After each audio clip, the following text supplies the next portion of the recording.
Hallo meine Freunde, hola madridistas, was gibt es Schöneres als morgens aufzuwachen und zu wissen, heute Abend spielt Real Madrid in der Champions League. Und wenn ihr mich persönlich fragt, ich feiere zwar jedes Champions League Spiel von Real Madrid, aber ich freue mich doch noch eine Stufe mehr, wenn die großen Spiele anstehen. Und heute Abend, meine Freunde, haben wir genau so ein großes Spiel.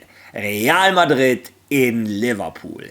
Anfield, Wahnsinnsatmosphäre, zwei der besten Vereine der Welt und Real Madrid hat die Chance auf eine Revanche. Denn ziemlich genau vor einem Jahr haben wir exakt dieses Spiel mit 2:0 verloren. Ja, heute in dem Video unterhalten wir uns natürlich über dieses unglaubliche Spiel. Ich habe für euch die Kaderliste, das Abschlusstraining. Wir unterhalten uns über die Pressekonferenz und über eine sehr schöne Aktion von Real Madrid. Aber wir müssen uns auch unterhalten über Franco Mastantuono. Denn der junge Argentinier hat sich verletzt und fällt auf unbestimmte Zeit aus. Was da los ist, was das mit Lamine Yamal zu tun hat, etc. pp. erfahrt ihr alles in diesem Video. Viel Spaß dabei.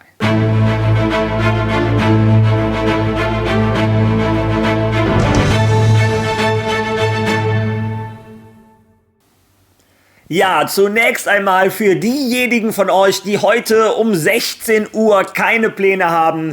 Heute findet das Youth League Spiel zwischen der U19 von Real Madrid und der U19 von Liverpool statt. Wie ihr es in der Champions League kennt, mittags sind die Spiele der Jugendvertretungen. In diesem Fall ist Real Madrid mit 9 Punkten in die Champions League gestartet, Liverpool mit 7 Punkten aus den ersten Spielen. Also da sehen wir die Stars der Zukunft. Wer Zeit hat, heute Real Madrid U19 gegen Liverpool U19. Ich drücke unseren Jungs natürlich die Daumen. Ja, aber jetzt kommen wir zu den Senioren, zu dem absoluten Spitzenspiel. Obwohl, das ist tatsächlich schwer zu sagen. Ich blende euch mal die Duelle von heute ein und das sind einige gute Duelle, auf die ich persönlich Bock habe, aber die zwei Spiele, die herausstechen, sind wahrscheinlich die zurzeit 4 besten Mannschaften der Welt gegeneinander.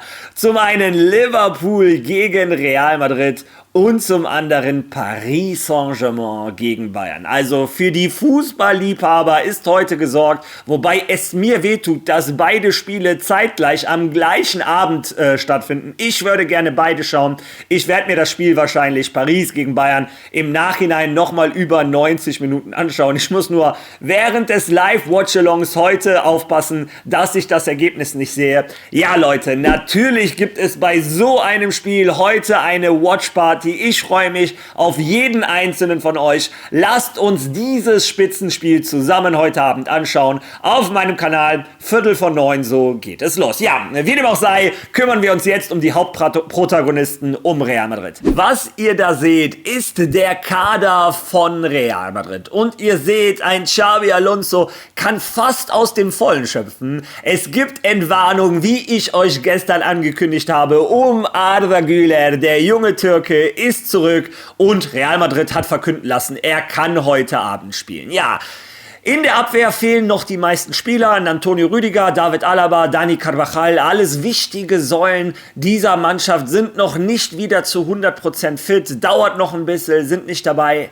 Allerdings war die schlechte Nachricht am gestrigen Mittag, dass auch ein Franco Mastantuono ausfällt. Und das Ganze auf unbestimmte Zeit.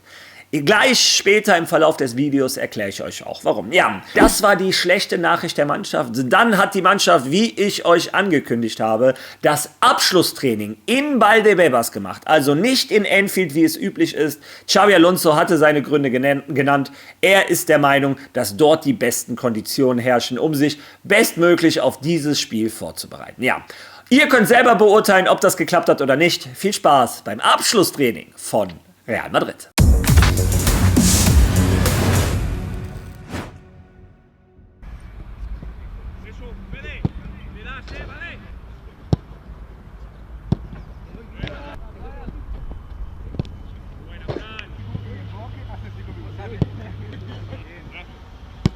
Arriba, arriba, me gusta. Sí,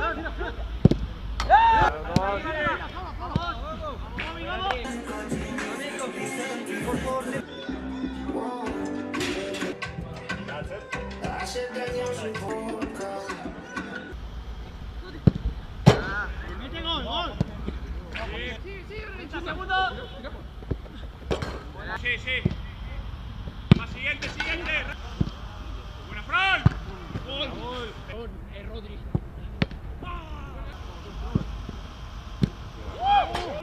Inside or outside, okay? Adelante, sí, por adelante. Ja, ich glaube, unsere Jungs haben genauso einen Bock auf dieses Spitzenspiel wie wir.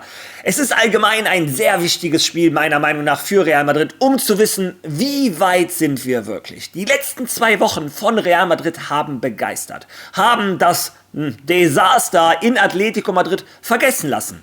Allerdings kann man als kleiner Kritiker auch sagen, diese Top-Leistungen hat Real Madrid bisher nur im Santiago Bernabéu abgerufen. Das Ganze gegen ein angeschlagenes Barça und gegen einen Abstiegskandidaten aus Valencia. Heute kommt ein Gegner aus einem ganz anderen Schuhregal und dann auch noch auswärts in Liverpool. Heute ist ein guter Messgrad, um zu wissen, wie weit ist Real Madrid wirklich. Der Liverpool ist ein angeschlagenes Monster, formuliere ich das mal so. Die letzten Wochen waren nicht so erfolgreich, aber ausgerechnet jetzt fahren sie wieder den ersten Sieg ein und scheinen wieder auf einer besseren Etappe zu sein. Es wird ein sehr hitziges, sehr wichtiges Spiel für beide Mannschaften, um zu wissen, wo stehen wir eigentlich gerade im Kräftemessen in Europa. Dazu ist das auch noch ein spezielles Spiel für einen Xabi Alonso. Ihr wisst, der hat eine Vergangenheit bei Liverpool. Ja, in der Pressekonferenz wurde er sehr viel dazu gefragt. Ich wollte euch irgendeine Frage und Antwort raussuchen, aber es war nichts besonders Interessantes dabei. Am Anfang hat er gesagt, das ist ein Spitzenspiel, da freuen sich Spieler und Trainer drauf, also das übliche Trara. Dann wurde er zu seiner Vergangenheit gefragt, er hat eine Anekdote zu einem Elfmeter im Champions-League-Finale erzählt und er hat gesagt, er versucht, seine Emotionen auszublenden, um so gut wie möglich heute Abend das Spiel vorzubereiten. Dann wurde er mal wieder die klassische Frage zum Vinicius gefragt und er hat wieder gesagt, das Thema ist inzwischen abgehakt, es ist alles erledigt. Ja, und dann war die Pressekonferenz mehr oder weniger auch erledigt. Dann der Spieler an seiner Seite war heute Dean Housen. Die Pressekonferenz ging irgendwie nur 5 oder 6 Minuten und die Frage war natürlich auch an ihn, weil Liverpool auch an ihm interessiert war. Er hat gesagt, sobald Real Madrid kam, da war für mich, jede Frage hatte sich erübrigt. Ich wollte unbedingt nach Madrid, ich lebe meinen Traum.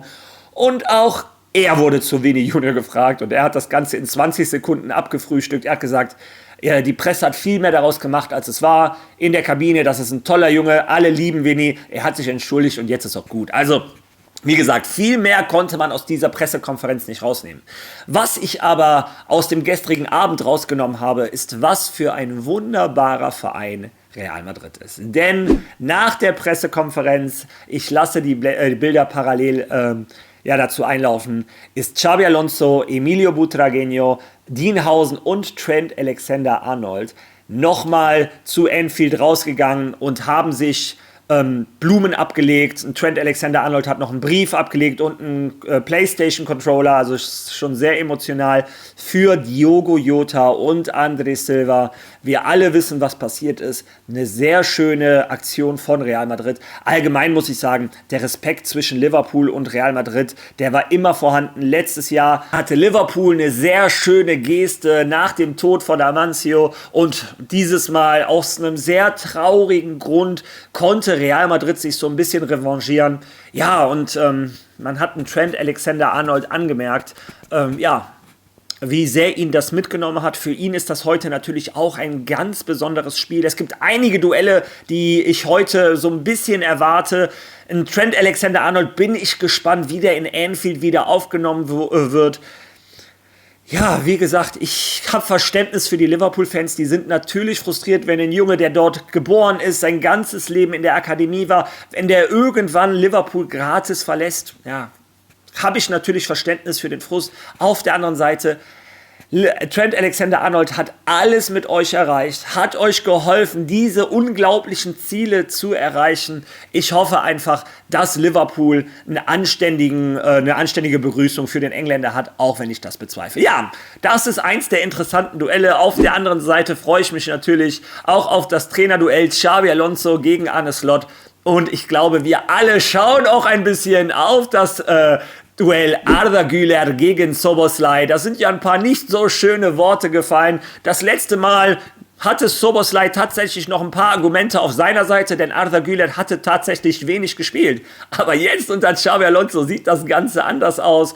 Bei der Nationalmannschaft war das bessere Ende für den Türken. Ja, drücken wir Arda Güler die Daumen, dass es heute auch das bessere Ende für Real Madrid gibt. Ja, bevor wir zu meiner Aufstellung kommen, die ich heute machen würde, wenn ich Trainer von Real Madrid wäre, schauen wir uns erstmal die erwartete Aufstellung an. In der spanischen Presse wird davon ausgegangen, dass Xabi Alonso die gleiche Elf nimmt wie im Clasico. So nach dem Motto, never change a winning team. Es würde bedeuten, für den Franco Mastantuono, der verletzungsbedingt sowieso ausfällt, würde ein Eduardo Camavinga wieder in den Kader kommen. Der Rest der Mannschaft, der so gut funktioniert, wäre unangetastet. Also das ist die erwartete Aufstellung von heute Abend.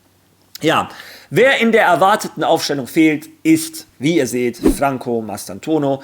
Ob das so oder so der Fall gewesen wäre, wissen wir nicht. Jetzt können wir das zu 100% bestätigen, denn er ist verletzt. Ja, und was hat er? Lesen wir uns den medizinischen Bericht von Real Madrid einmal durch. Mastantuonos medizinischer Bericht. Nach den heutigen Untersuchungen durch die medizinische Abteilung von Real Madrid wurde bei unserem Spieler Franco Mastantuono eine Pubalgia, also eine Schambeinentzündung, diagnostiziert. Sein Genesungsverlauf wird überwacht. Ja, ihr kennt es von Real Madrid, die sagen nie, wie lange ein Spieler verletzt ist. Und bei einer Schambeinentzündung ist das auch tatsächlich gar nicht möglich. Es hört sich so blöd an, man denkt, es ist nur eine Entzündung, das kann also nicht so schlimm sein wie ein Riss oder eine Verstauchung oder ein Bruch oder was auch immer. Ja, aber eine Entzündung ist unglaublich schwer, vor allem an dieser Stelle am Schambein, zu behandeln. Die einzige richtige Behandlung quasi ist ausruhen und nichts machen, Entzündungshemmer nehmen und hoffen, dass die Entzündung weggeht. Von einer Operation wird abgeraten. Ja, und ich glaube, es ist auch kein Zufall, dass sowohl ein Lamine Yamal als auch ein Franco Mastantuono und ein Nico Williams, alles drei so ein bisschen explosive Flügelspieler, in jungen Jahren diese Verletzung haben. Vor allem, es ist nicht wie früher, dass du als Profi langsam in den Profibereich eingeführt wirst, denn bei einem Lamine Yamal war es ähnlich wie bei einem Franco Mastantuono, schon mit 16 Jahren ständig im absoluten Elite-Fußball mussten die ihre Leistungen abrufen, mussten nicht wie früher 30 Spiele im Jahr machen, sondern 50, 60 Spiele.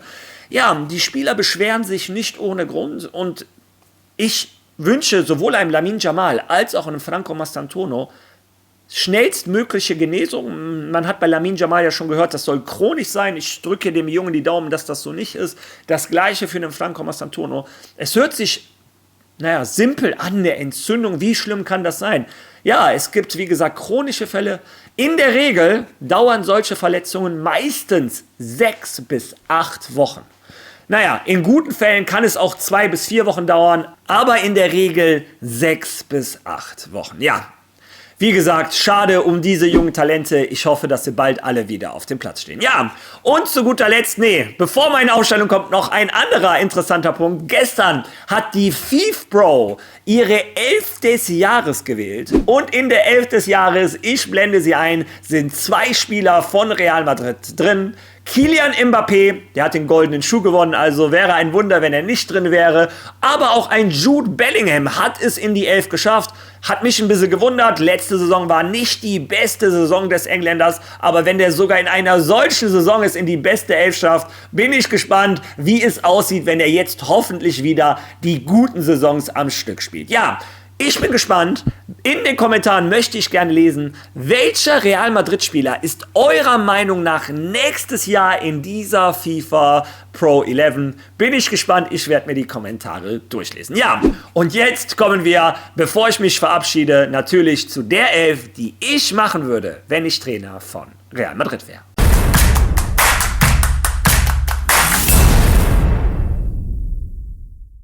Ja, und heute mache ich es mir ein bisschen einfach. Ich glaube, bei 9 von 11 Spielern sind wir uns alle einig. Ich glaube, es ist klar, dass ein Courtois spielen wird, Militao, Dienhausen, Carreras, das Ganze ist gesetzt. Ein Tchouaméni, Bellingham, Arda Güler sind gesetzt und auch ein Kylian Mbappé und Vini Junior sind gesetzt. Die einzige Frage, die ich jetzt habe, wird wieder ein Fede Valverde den rechten Verteidiger machen und ein Eduardo Camavinga im Mittelfeld helfen, im defensiven Bereich? Oder wird ein Trent Alexander-Arnold rechts hinten spielen, tut ein Xabi Alonso ihm den Gefallen, ihn in Anfield wieder aufzustellen und rückt ein Fede Valverde dadurch ins Mittelfeld? Ja, und wenn ich Trainer wäre, hätte ich natürlich die Insider-Information, wie es Trent Alexander-Arnold wirklich geht. Ich glaube, die etwas sicherere Variante ist ein Fede Valverde rechts hinten und ein Camavinga im Mittelfeld. Fede Valverde ist bockstark, vor allem auch in der Defensivabteilung, Defensivarbeit. Wenn es ins Emotionale geht, würde ich eher einen Trent ausstellen und einen Fede Valverde ins Mittelfeld stellen. Naja, ich mach's kurz. Wäre ich Trainer von Real Madrid, würde ich wahrscheinlich aus emotionalen Gründen Trent Alexander-Arnold rechts hinten starten lassen, Fede Valverde im Mittelfeld. Ich bin gespannt, was ihr zu meiner Aufstellung zu sagen habt. Ich bin gespannt, was ihr zu diesem Video zu sagen habt, zu Franco Mastantuono, zu der schönen Geste von Real Madrid und natürlich, welche Spieler von Real Madrid eurer Meinung nächste Saison in dieser FIFA Pro 11 sind. Ich lese mir die Kommentare definitiv durch. Ja, und ich würde vorschlagen, wir sehen uns heute Abend bei der Watch Party. Ich freue mich. Bis dahin. A la Madrid!